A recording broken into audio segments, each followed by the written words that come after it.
Que le Seigneur, qui est digne de toute louange, nous accorde de le chanter sur terre, de bouche, de cœur et par toute notre vie, et qu'il nous donne de chanter au ciel le cantique nouveau éternellement. Par le Christ notre Seigneur.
Lecture de la lettre de saint Paul, apôtre aux Éphésiens.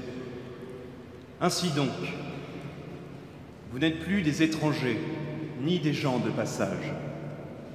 Vous êtes concitoyens des saints. Vous êtes membres de la famille de Dieu. Car vous avez été intégrés dans la construction qui a pour fondation les apôtres et les prophètes. Et la pierre angulaire, c'est le Christ Jésus lui-même. En lui, toute la construction s'élève harmonieusement pour devenir un temple saint dans le Seigneur.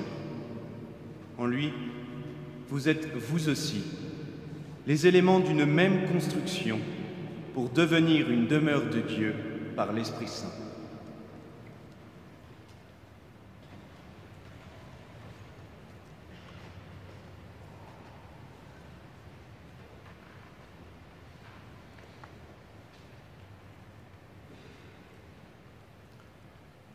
C'est une vraie louange que nous adressons à Dieu, le Père de tous, en cette soirée bénie. Nous avons été dans l'attente de ce jour depuis 5 années et nous y sommes.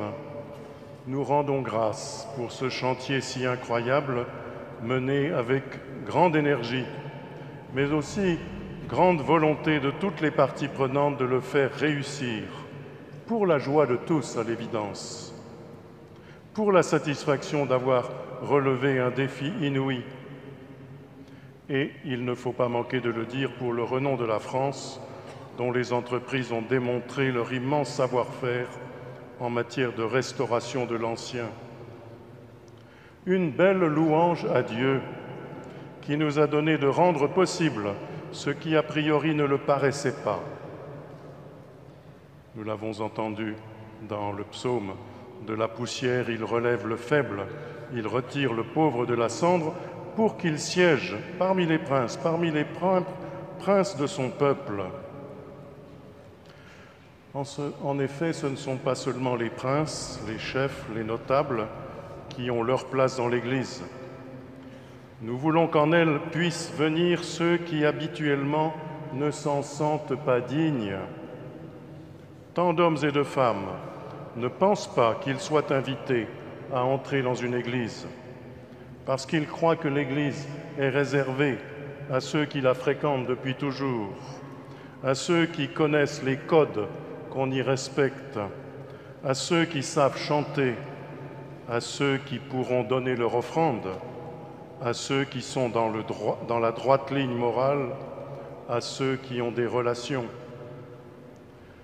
La pierre angulaire de cet édifice, puisque le mot « Église » est à la fois le nom d'un bâtiment et celui d'une communauté, c'est le Christ, comme le dit l'apôtre aux chrétiens de la ville d'Éphèse, toute jeune communauté chrétienne qu'il a vu grandir et se développer comme une belle fraternité de croyants. Et ceci signifie que la porte est ouverte à tous, même s'il est de passage, même s'il est un étranger, même s'il n'est pas un habitué. Ici, bien sûr, il pourra rester dans sa condition, ne pas devenir un fidèle du Christ et demeurer comme un visiteur qui trouve en ce lieu beauté, ravissement, recueillement, paix intérieure et sentiment d'une présence bénéfique, rassurante. Mais aussi le Christ lui ouvrira la porte de son cœur. Dieu a pris chair humaine de la Vierge Marie que nous honorons ici. Cette maison, justement, cette église insigne, cette cathédrale toute harmonieuse dans ses proportions et tout entière tournée vers le mystère du Christ, est le signe de la joie immense des croyants et de millions d'hommes et de femmes, d'enfants, de vieillards, de malades, de personnes avec handicap.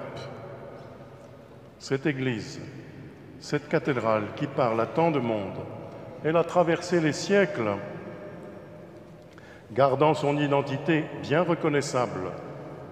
Elle s'est aussi enrichie au long des siècles d'expressions qui l'ont rendue familière à chaque époque. Et par un mystère étonnant, elle a trouvé en notre siècle une renommée qui a justifié ce soin que nous prenons d'elle.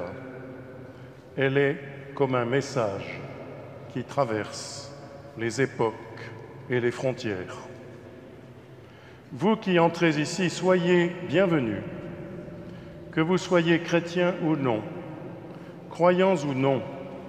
La Vierge Marie vous tend ses bras, vous écoute et vous présente son Fils Jésus, à qui soit tout honneur et toute gloire, aujourd'hui et pour tous les siècles.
Élargissons Élargissons notre prière à la mesure du cœur de Dieu et à l'intercession de la Vierge Marie, présentons-lui les intentions de tous nos frères et sœurs.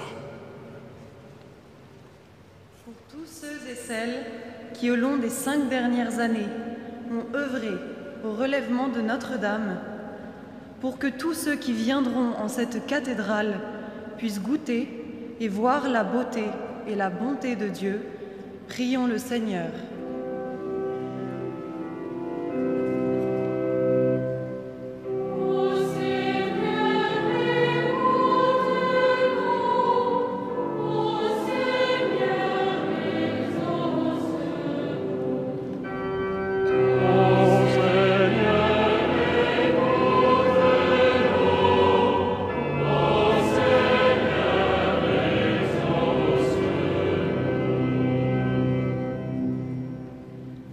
Pour nos frères et sœurs qui souffrent dans leur corps ou dans leur âme, afin qu'à l'intercession de Saint Denis et de Sainte Geneviève, patrons de Paris, ils trouvent le réconfort dans les épreuves et des frères pour les épauler, prions le Seigneur.